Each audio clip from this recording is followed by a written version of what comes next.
रास्ते वाले पैसों का क्या करें, जानिए पैसों का रहस्य। जी हाँ दोस्तों, कई बार लोगों को यही भ्रम रहता है कि रास्ते में जो पैसे में डले मिलते हैं उन पैसों का क्या करना चाहिए। क्या वह ईश्वर की इच्छा है कि वह हमें अपने द्वारा देना चाहते हैं अपने आप से? क्या वह किसी और का धन गिर गया है, उसे उठाना सही नहीं है, या किसी को दे देना चाहिए जिसका धन है? तो ये सभी जो है संदेह, ये सभी भ्रम आज हम दूर करेंगे। क्या करना चाहिए उन पैसों का, ये सब हम आज बताएंगे। किस काम में लगाना चाहिए, इसलिए सब पता चलेगा। तो कथा को अंत तक सुनना, बहुत मज़ेदार होने वाली कथा और आपको कुछ सीखने को भी मिलेगा। तो चलिए बिना देरी करे शुरू करते हैं। एक बार एक साधु और एक शिष्य रास्ते से गुजर रहे थे। रास्ते पर उन्हें पैसे डले हुए मिलते हैं, धन की पोटली। तो उस धन की पोटली को देख करके खुली हुई होती है, तो उस धन को देख करके शिष्य को अंदर से लगता है कि हमें ले लेना चाहिए। तो शिष्य कहता है कि देखिए गुरुजी, धन डला है रास्ते पर, धन की पोटली डली है, तो हम चलिए ले लेते हैं, उसे उठा लेते हैं। तो शिष्य से गुरु कहते हैं कहाँ है? कि नहीं उसे उठाना मत, ये मोह माया है। इस मोह माया में पड़ोगे तो तुम पीछे रह जाओगे, तुम्हें ये मोह माया मार देगी, इसीलिए मोह माया को मत छूना, चलो ना से।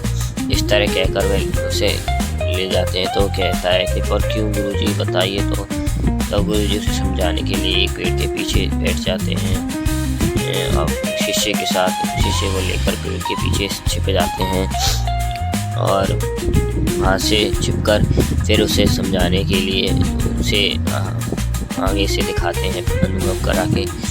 तो तब वे दिखाते हैं अनुभव करा के आगे से।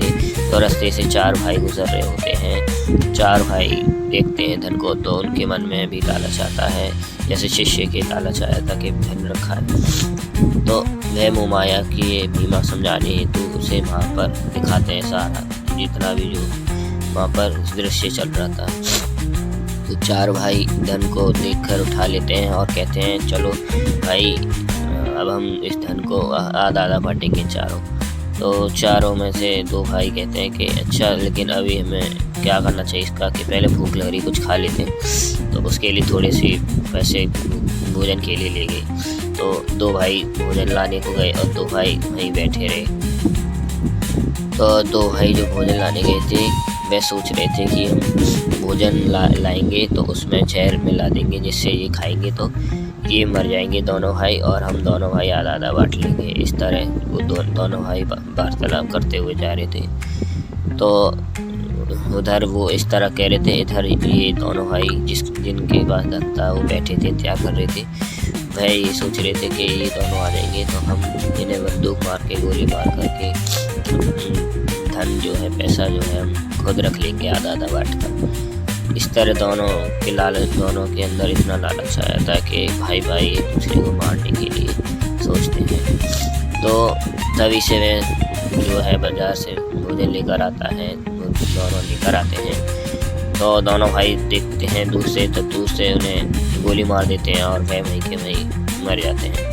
तो वह तो बंदूक से मर गए और जो 2 भाई बचे थे वह जो हैं बड़े खुश होते हैं कि अब तो हमारा है पैसा, अब तो हमारा है पैसा, इस तरह। तो वह जो हैं उस पैसे को लेकर के और भोजन खा कर के सोच रहे थे कि भोजन खा लिया जाए, ठीक है अब तो क्या। तो दोनों भाई ने भोजन खा लिया, ये सोचकर अब तो धन है, अब क्या करना। तो भोजन खा लेते हैं तो वह उसमें जहर मिले होने के कारण वह भी मर जाते हैं, उनकी भी मृत्यु हो जाती है।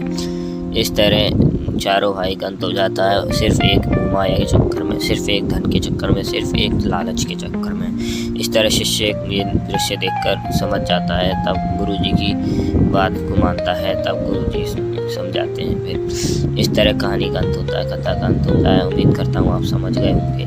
लेकिन यदि आपको लगता है कि इन धन का कुछ करना चाहिए, नहीं तो किसी के पैरों पर कुचल सकते हैं ये पैसे, तो इन पैसों से आप चाहें तो गाय के लिए चारा डाल सकते हैं, कुत्तों को रोटी दे सकते हैं, बंदर को केले खिला सकते हैं, पक्षियों को दाने डाल सकते हैं और मछली को भी डाल सकते हैं। इस तरह कर सकते हैं चाहें तो आप।